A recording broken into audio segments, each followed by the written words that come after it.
नमस्कार श्रोते हो. आज पुन्हा आपलं मराठी भक्तिमय यूट्यूब चॅनलवर स्वागत आहे. आज बाळूमामा म्हणतात हा संदेश खूप महत्त्वाचा आहे. तुम्ही तुमचं आयुष्य नेहमी बेसावध जगू नका. बाळूमामा म्हणतात तुम्ही तुमचं जीवन कधीही बेसावधपणे जगू नका. नेहमी सावधगिरीने पण सर्वसाधारण जीवन जगा. कारण सर्वसाधारण दिसणारी माणसं असाधारण या यादीत एक नंबरच्या बाजूला असतात, हे नक्की लक्षात ठेवा. जीवनात काही कमवायचं असेल तर त्यासाठी पूर्ण मेहनत करावी लागेल. मेहनत अशी करा की 100% मेहनत केल्यावर तुम्हाला कर्माचं फळ 100% मिळणार आहे. कधीही कुणाचं वाईट बघू नका किंवा वाईट विचार करू नका. नेहमी चांगला विचार करा. दुसऱ्याबद्दल आणि स्वतःबद्दल नेहमी माणसानं अशा पद्धतीनं जगावं जेणेकरून त्या दुसऱ्या माणसाने आपली आतुरतेने वाट बघावी की तो माणूस आपल्यासाठी काहीतरी नक्की करेल. त्या हिशोबाने सर्व जीवन व्यतीत करावं. जीवनात येणाऱ्या अडचणींना मात करून जीवनात सदैव मामाचे नामस्मरण करावे आणि जीवनात आध्यात्मिक प्रवास सुरू केला पाहिजे. जीवनातील अनेक अडचणींना सामोरं जाताना तुम्ही त्या अडचणींना कशा प्रकारे बघत आहात हे सगळ्यात महत्त्वाचं आहे. तुम्ही जर अडचणींना सामोरं जात असताना नेहमी जर वाईट विचार किंवा वाईट वाटून घेत असाल तर नक्की सोडून द्या. कारण तुम्हाला एखादी अडचण हे काही ना काही देत असतं. शेवटी नाही दिलं तर अनुभव 100% देत असतं. नेहमी अडचणींचा सामना एक चांगल्या प्रकारे करा, मगच तुम्हाला यश मिळणार आहे. मामा म्हणतात, संयम ही अशी गोष्ट आहे की जी तुमच्यामध्ये असली तर तुम्हाला कोणीही या कलियुगात हरवू शकणार नाही.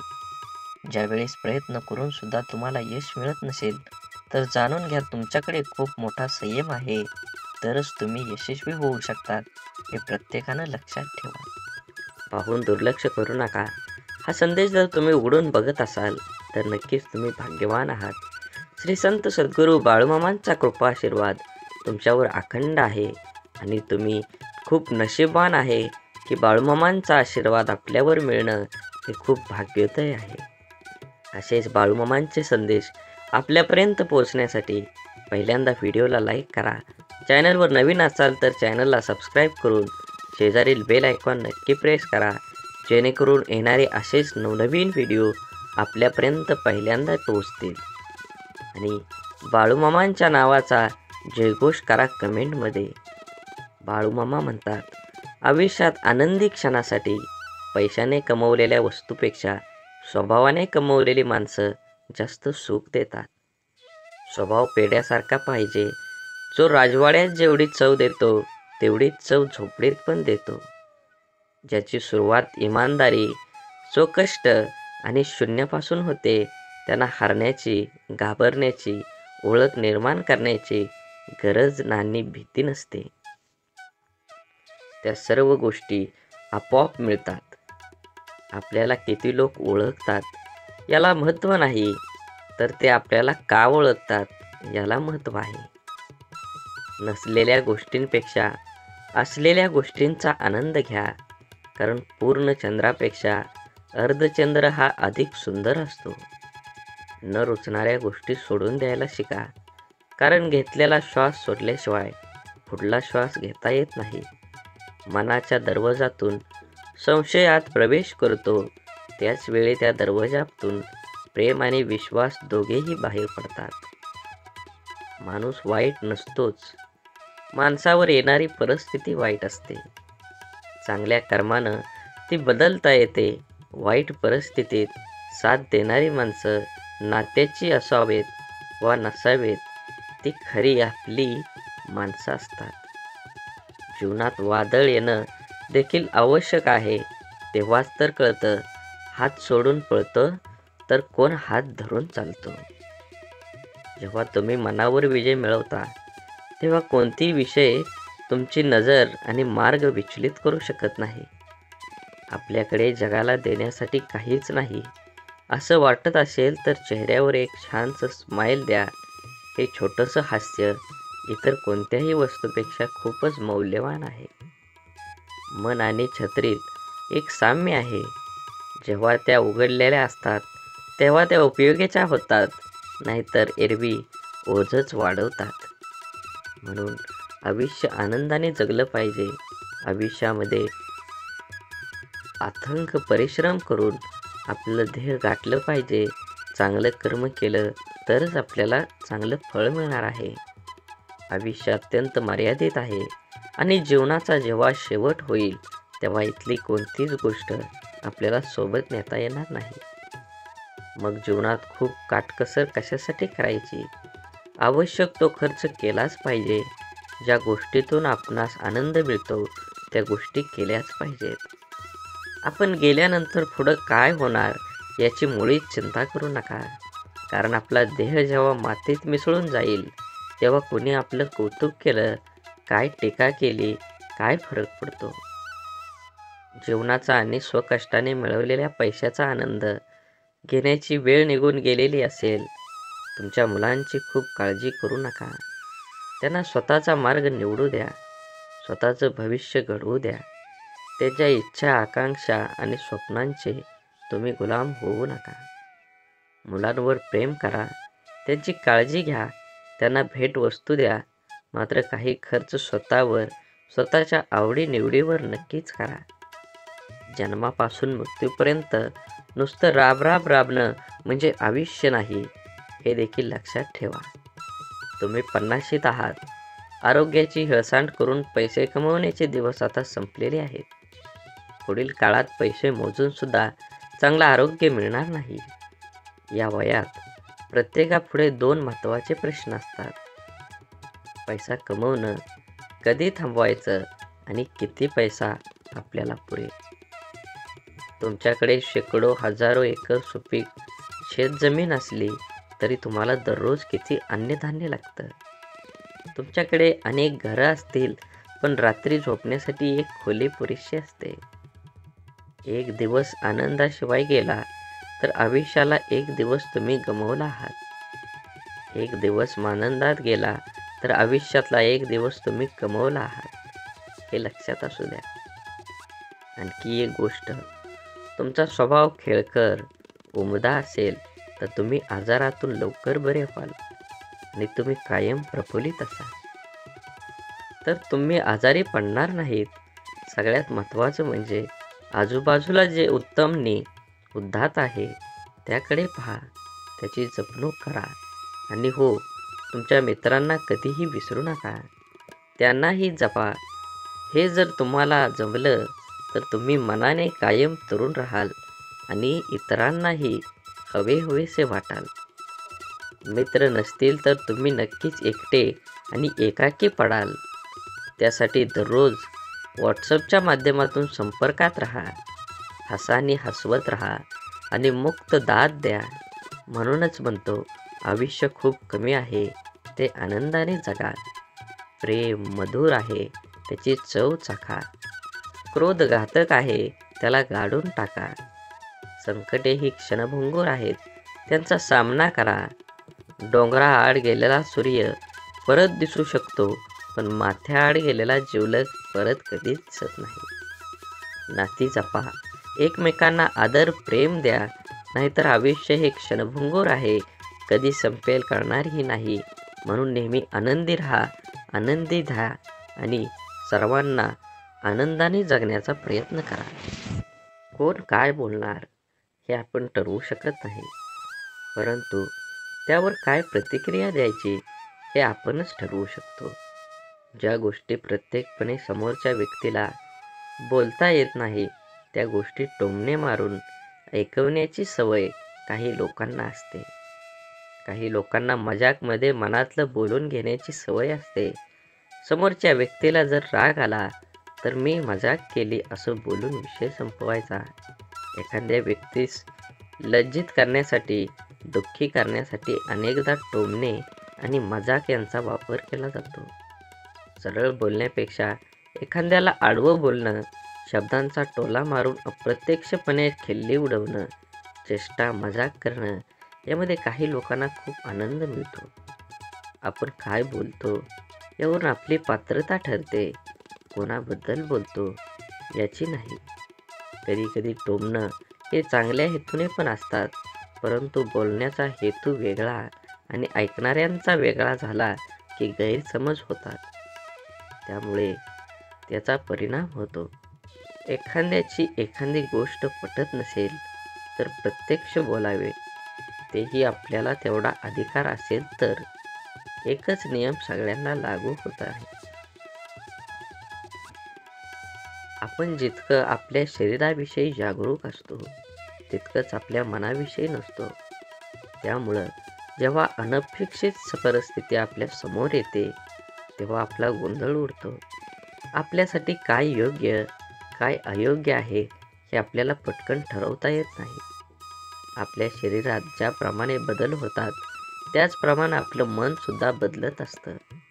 शरीरातील बदल अदृश्य रूपात असल्यामुळे आपल्यावर लवकर लक्षात येतात, तर मनातील बदल अदृश्य असल्या कारणाने त्याच्याकडे आपण हवं तितकं लक्ष देत नाही.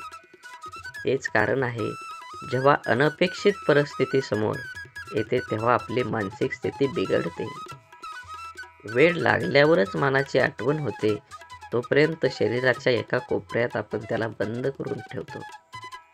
प्रत्येक व्यक्तीचं आयुष्य दुःख, संकट, पराभव, अपमान आणि वेदनेत भरलेलं असतं.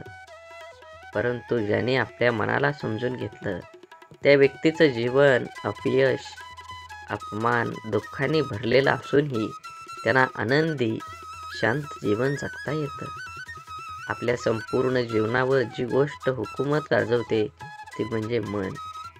संपूर्ण शरीरावर, इंद्रियावर, एकंदरीत आपल्या संपूर्ण जीवनावर राज्य करणारा राजा माणूस कोण असेल तर ते आपलं मन आहे. मनाच्या शक्तीच्या जोरावर माणूस चंद्रावर आपलं पहिलं पाऊल टाकू शकतो. ज्याला आपलं मन सांभाळता आलं नाही तो आयुष्यात हार मानून आत्महत्या करून आपले जीवन संपूर्ण हे जग सोडून जातो. ज्याच्यावर ताबा मिळवणं कठीण ते मन, पण सरावाने, निश्चयाने आणि ध्यानाने मनावर ताबा मिळवला तर जीवनात इच्छित गोष्टी, यश, आनंद हवं ते मिळवून देणारं सुद्धा मनच आहे. मन चंचल आहे, पण रोजच्या सरावाने ते हळूहळू शांत व्हायला लागतं. प्रत्येक गोष्टीचं मूळ मन आहे. मनाला समजून घेतलं तर जीवनाचे वटवृक्षात रूपांतर होईल. शांत, स्वस्थ, आनंदी जीवन जगण्यासाठी शरीराचा घाम आणि मनाचा मळ रोज निघाला पाहिजे. जीवनात मन आणि मित्राची भूमिका ही आरशासारखी असावी. आपल्या रोजच्या जीवनात अत्यंत छोटीशी पण खूप उपयोगाची वस्तू म्हणजे आरसा, ज्यात आपण आपलं प्रतिबिंब बघत असतो. जसं आपण आपलं बाह्य शरीर, रूप, वेशभूषा, केशभूषा बघण्यासाठी आरसा बघतो, तसंच आपल्या अंतर्मनात खरं स्वरूप बघण्यासाठी मनाचा आरसा असावा. परंतु कधी कधी आपलं मन ही एखाद्या गोष्टीबद्दल निर्णय घेताना गोंधळून जातं. एक मन म्हणतं एखादी गोष्ट करू योग्य आहे, तर दुसरं मन म्हणतं नको करू. तेव्हा आपल्याला एक चांगला मित्र, मैत्रीण काय योग्य काय वाईट निर्णय घेण्यास मदत करू शकते. म्हणून म्हणतात ना, एक चांगला मित्र हा आरशासारखा असतो. आरशात आपण बाह्य रूप बनवतो आणि आपलं खरं अंतर्रूप, गुण अवगुण एक चांगला मित्र आपल्याला दाखवतो. आरशासारखा मित्र आपला आत्मविश्वास वाढवून आपल्या सकारात्मक ऊर्जा निर्माण करतो. पहाटेच्या शांततेत शरीराचे डोळे मिटून अंतर्मनाचे डोळे उघडले तर आपल्या मनाच्या आरशात आपण आपलं स्वतःचं प्रतिबिंब बघू शकतो. शांत, स्वस्थ, आनंदी जीवन जगण्यासाठी शरीराचा घाम आणि मनाचा मळ रोजच निघाला पाहिजे. आधार आणि उधार दोघांनाही धार असते, जी वेळ आल्यावर गळा कापू शकते. म्हणून जीवनात आधार शोधण्यापेक्षा आत्मविश्वास दृढ केला पाहिजे. आपल्या शरीराच्या पाठीचा कणा कमजोर झाला की नीट उभं राहता येत नाही. त्याचप्रमाणे आत्मविश्वास आपल्या मनाचा कणा आहे. तो कमजोर झाला की जीवनात यश मिळवता येत नाही. नुकते जन्मलेले गायीचे वासरू काही मिनिटात उभं राहायला शिकतं. ते फक्त त्याच्या स्वतःच्या प्रयत्नामुळे. सुरुवातीला उभं राहताना ते सतत खाली पडत असतं, पण प्रयत्न सोडत नाही आणि उभं राहतं. गाय हे सगळं निमूटपणे बघत असते. आपलं आव्हानाचं जीवनाचं तसं नाही. आपल्याला तर अनेकांची साथ, सहवास, मार्गदर्शन, आधार मिळत असतो. तरीही प्रतिकूल परिस्थितीत आपण हार मानतो. एकदा एका गृहस्थाकडे त्याचा आंधळा मित्र गप्पा मारायला आलेला असतो. त्याच्या गप्पा इतक्या रंगतात की अंधार कधी पडला दोघांच्याही लक्षात येत नाही. आंधळा मित्र जायला निघाल्यावर ते गृहस्थ त्याच्या हाती कंदील देतात आणि म्हणतात, बाहेर खूप अंधार आहे, कंदील सोबत घेऊन जा. यावर तो आंधळा मित्र हसतो आणि म्हणतो, मी तर आंधळा आहे, मला अंधार आणि उजेड सारखाच, मला कंदिलाचा काय उपयोग. तेव्हा ते गृहस्थ म्हणतात, हा कंदील तुझ्यासाठी नाही, डोळस माणसांसाठी आहे. ज्या कंदिलामुळे तुला कोणताही धडकणार नाही, त्याला ते पटलं आणि तो कंदील घेऊन रस्त्याने चालू लागला. मात्र थोड्या वेळात एक माणूस त्याला येऊन धडकतो. तेव्हा तो ओरडतो, अरे कोण आहेस? तुला माझ्या हातातला पेटता कंदील दिसत नाही का? त्यावर धडकलेला माणूस म्हणतो, अरे बाबा, तुझा कंदील विझून गेला आहे, हे तुझ्या लक्षात नाही का आलं? त्याचं ते शब्द ऐकताच आंधळा माणूस हसला आणि म्हणाला, नाही लक्षात आलं, पण आज एक गोष्ट मात्र कळाली. उसना घेतलेला उजेड फार काळ आपल्या उपयोगी पडत नाही. त्यासाठी स्वयंप्रकाशितच व्हायला हवं. आधारापेक्षा जीवनात आत्मविश्वास असायला हवा. म्हणून जीवनात खूप वेळेस आपण एखादी गोष्ट मिळवण्यासाठी खूप प्रयत्न करतो, तरीही ते आपल्याला मिळत नाही. आणि एखाद्या व्यक्तीला तीच गोष्ट कुठलाही प्रयत्न न करता सहज मिळून जाते. तेव्हा आपला देवावरचा विश्वास कुठंतरी कमी होतो. परंतु एक त्रिलाख सत्य आहे, या दुनियेत कुठलीही गोष्ट विनाकारण घडत नाही. कोणालाच कर्मापेक्षा कमी किंवा जास्त काहीच मिळत नाही. हे जर आपण समजून घेतलं आणि स्वीकारलं तर जीवनात सुखदुःख, यश अपयश सर्वच गोष्टी सहज स्वीकारल्या सोप्या जातात. आज आपण जे काही आहोत ते आपण भूतकाळात केलेल्या कर्माने आहोत आणि आज वर्तमानात जे कर्म आपण करू हेच भविष्यात समोर येणार आहे. आयुष्यात काही गोष्टी आपल्या हातात असतात तर काही गोष्टी नसतात. ज्या गोष्टी आपल्या हातात नाहीत त्याबद्दल आपण काहीच करू शकत नाही. त्यामुळे आपण आपल्या हातात असणाऱ्या गोष्टींवर लक्ष दिले पाहिजे. नकारात्मक विचारांना आपल्यामध्ये येण्याची परवानगी देण्यापेक्षा शक्य असेल तेवढं त्यांच्याकडे दुर्लक्ष करणं हेच योग्य आहे. आयुष्य सोपंच आहे, आपण खूप अवघड पद्धतीने जगतो. आपल्या जीवनात जे आवडतं, जे हवं असतं ते मिळालं नाही की आपल्याला जगणं निरर्थक वाटतं आणि आयुष्य कठीण आहे असं वाटायला लागतं. आपल्याला जीवनात जे पाहिजे ते सर्व काही मिळू शकतं. त्यासाठी अट एकच असते, हवी ती गोष्ट मिळवण्यासाठी आपली स्वतःची तेवढी पात्रता असावी लागते. जीवनात फुकट काहीच मिळत नाही. हे हवं असतं याच्या मोबदल्यात त्याची योग्य किंमतच द्यावी लागते. आपली जेवढी योग्यता, पात्रता असते तेवढीच गोष्ट आपल्याला मिळते. नशिबाने काही वेळेस कोणतीही कष्ट न करता आपल्याला जीवनात चांगल्या गोष्टी मिळतातही. पण आपण जर स्वतःला त्या लायक बनवू शकलो नाही तर त्या गोष्टी आपल्या जीवनात राहत नाहीत. चांगलं वागण्याच्या, चांगलं दाखवण्याच्या मुखवटा जास्त काळ धारण करता येत नाही. आपण जसे आहोत तसे जगात दाखवत नाही, म्हणून आपल्याला जगताना अनेक अडचणी येतात आणि आयुष्य कठीण असं वाटायला लागतं. आपल्या वागण्या बोलण्यात सहजता असली की आयुष्यात चांगल्या गोष्टी मिळतात आणि जगणं सहज सुंदर होतं. आयुष्य सोपं आहे, फक्त जगण्याचे नियम जाणून घेतले पाहिजेत. समोरच्या व्यक्तीला समजून घेण्याचा सामर्थ्य आपल्यामध्ये असेल तर कोणीच आपल्यासोबत कधीच खोटं बोलणार नाही. एखादी व्यक्ती जेव्हा आपल्यासोबत खोटं बोलते तेव्हा चूक कोणाची कधी विचार केला आहे? ती व्यक्ती आपल्यासोबत का खोटं बोलते याचा विचार आपण कधी करतो का? नातं कोणतंही असो, मैत्रीचं, प्रेमाचं वा रक्ताचं, जर कोणी आपल्यासोबत खोटं बोलत असेल तर याचा अर्थ आपण सत्य स्वीकारण्या इतकं सामर्थ्य नाही.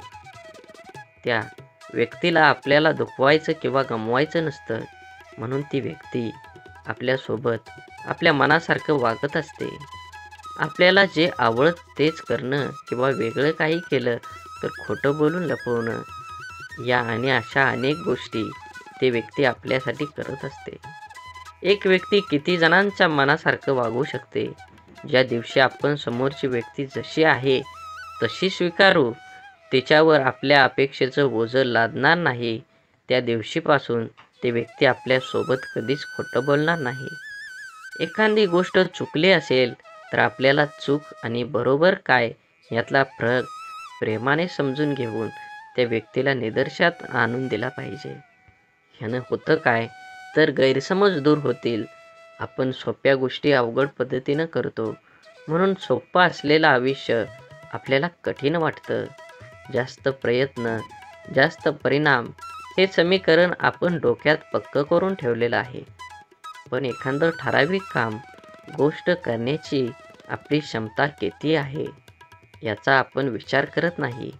एखादी गोष्ट मिळवण्यासाठी, पूर्ण करण्यासाठी आपण झपाट्याने कामाला लागतो आणि थोड्याच दिवसात ती सोडून देऊन तोंडावर पडतो.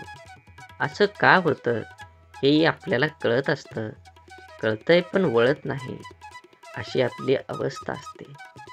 आपण व्यायामाला सुरुवात केली की 3-4 दिवसच स्वतःला आरशात पाहतो आणि आपल्याला लगेच काहीही फरक जाणवत नाही. काही दिवसात कोणतंही सकारात्मक बदल न दिसल्याने आपल्याला उत्साह कमी होतो आणि व्यायाम न करण्याचा विचार मनात डोकावतो. आपण कमी वेळेत जास्त प्रयत्न करून जास्त मिळवण्याचा प्रयत्न करतो. यात आपली शारीरिक आणि मानसिक शक्ती दोन्हीही लवकर संपतात. कारण आवश्यक तेवढी आपली क्षमता विकसित झालेली नसते. शक्ती संपली की उत्साह कमी होऊन आपल्याला व्यायाम करण्याचा कंटाळा येतो आणि आपण व्यायाम करणं सोडून देतो. इच्छित सकारात्मक परिणामांसाठी कमी वेळेत जास्त प्रयत्न करण्यापेक्षा कमी पण सातत्यपूर्ण प्रयत्नांची गरज असते. वर्षभर अभ्यास करायचा नाही आणि परीक्षा जवळ आली की दिवस रात्र अभ्यास करायचा. अशा सवयीने परीक्षेत यश तर मिळत नाही, उलट आजारी पडण्याची शक्यता वाढते. इच्छित ध्येय प्राप्त करण्यासाठी दररोज थोडं थोडं स्वतःवर काम करण्यास सुरुवात केली की आपली शारीरिक, मानसिक शक्ती विकसित होण्यास सुरुवात होते. म्हणून निर्णय घेताना आपल्या नजरेसमोर अंतिम उद्दिष्ट काय आहे हे खूप महत्त्वाचं आहे.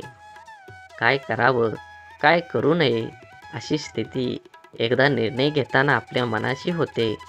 खूप वेळा मनाचा निर्णय झालेला असतो, फक्त तो प्रत्यक्ष कृतीत आणण्यासाठी क्षमता तेवढी आपल्यात नसते. एखाद्या निर्णयाने आपलं पूर्ण आयुष्य बदलणार असतं किंवा आपल्या निर्णयाने अनेकाच्या आयुष्यावर परिणाम होणार असतो. त्यामुळे आपण एकदा निर्णय घेताना खूप विचार करतो. निर्णय घेण्याची गरज का भासते? योग्य निर्णय घेतला तर नाही घेतला तर काय होईल याचा संपूर्ण विचार आपलं मन करत असतं. सर्वांचा विचार करून आपल्या मनाविरुद्ध काही निर्णय आपण घेतो. पण किती दिवस आपण मनाशी तोडजोड करू शकतो? पण हे खूप हळवं असतं. त्यापेक्षा कितीतरी पटीने ते जास्त प्रचंड तुफान वादळ असतं. त्याला पर्याय चालत नाही. एखाद्या निर्णयाने तात्पुरता तणाव निर्माण होऊ शकतो, परंतु सदैव मनात घालमेल ठेवून आपण जगू शकत नाही. निर्णय घेता न येणं यासारखी दुसरी घातक गोष्ट कुठलीच नाही आहे. आपण कमी वेळेत जास्तीत जास्त मिळण्याचा प्रयत्न करतो, तोडकं मोडकं प्रयत्न करतो आणि अपेक्षा मात्र खूप ठेवतो. परंतु आयुष्यात दीर्घकाळ टिकणारा आनंद देणाऱ्या गोष्टी मिळवण्यासाठी आपल्याला प्रयत्नांत सातत्य असावं लागतं. आपल्या देहाचं वाटेत अनेक गज खोळगे येतात. त्यांना पार करून आपल्याला देहापर्यंत पोचायचं असतं. देहाच्या वाटेवर चालताना येणारा प्रत्येक अडथळ्यामागे एक धडा आपल्याला शिकायला मिळतो आणि ही शिकवणच आपली शारीरिक मानसिक शक्ती विकसित करते. त्यामुळं पुढचं एक एक पाऊल टाकणं सोपं जातं. देहापर्यंत पोचण्याच्या प्रवासात येणारी संकट अडचणी यांना आपण कसे हाताळतो यावर पुढचा मार्ग अवलंबून असतो. या प्रवासात आपण स्वतःला घडवत असतो. एक विशिष्ट ओळख आपलीच आपल्याला होते. नवीन गोष्टी अनुभव समोर येतात आणि आपलं डोकं त्या दृष्टिकोनातून विचार करायला लागतं. काय करावं, काय करू नये ही महत्त्वाची शिकवण आपल्याला मिळते. आपण ठरवलेल्या देहाच्या प्रवासात खरा आपला व्यक्तिमत्व विकास होतो. मनाला आत्मविश्वास निर्माण होतो. स्वतःची स्वतःला खरी ओळख होते. म्हणून जीवनात जीवन एक अभ्यासक्रम आहे, परंतु यात सर्वांसाठी रोज नवीन आणि वेगळा पाठ असतो. मग आपण इतरांचाच बघून जगत राहिलो तर जीवनात पास होणार आहोत का? कितीही विचारी अभ्यासू व्यक्ती असली तरी कधी ना कधी कुठे ना कुठे चुका होतच असतात. जीवनात कोणीही परिपूर्ण नाही. ज्यांनी यश मिळवलं आहे त्याने फक्त परीक्षकासारखा न वागता सर्वांसोबत समंजसपणे वागणं इतरांचा द्वेष रोष कमी होऊ शकतो. काही समस्या अडचणी या सतत मसलीने सोडवता येतात. एखाद्या शब्दाचा गोष्टीचा आपल्या परीनेच अर्थ लावून वादविवाद तर वाढवण्यापेक्षा संवाद साधण्याचा प्रयत्न केला तर समस्या कमी होऊ शकतात. जीवनात सुख दुःख यश अपयश येतच राहणार. आपल्याला वागण्यात समतोल राखता येणं खूप महत्त्वाचं. माणूस प्रमाणापेक्षा जास्त अहंकारी होऊ नये म्हणून देव आपल्याला दुःख अपयश देतो. माणसाच्या आशा अपेक्षा राग अहंकार अपयशाने दुःखाने नियंत्रित राहतात. काय चुकीचं आहे हे बघण्यापेक्षा कोण चुकीचं आहे बघण्यापेक्षा बरोबर काय होईल हे जास्त महत्त्वाचं आहे. बोला बोला बाळूमामांच्या नावानं चांग भलं. झाडे लावा, झाडे जगवा, माती वाचवा, पाणी वाचवा, सेव्ह अर्थ आणि मनात मामांबद्दल आणि देवाबद्दल भाव असेल तर नक्कीच चॅनलला सबस्क्राईब करून व्हिडिओला लाईक करा आणि कमेंटमध्ये बाळूमामा प्रसन्न लिहायला विसरू नका. धन्यवाद.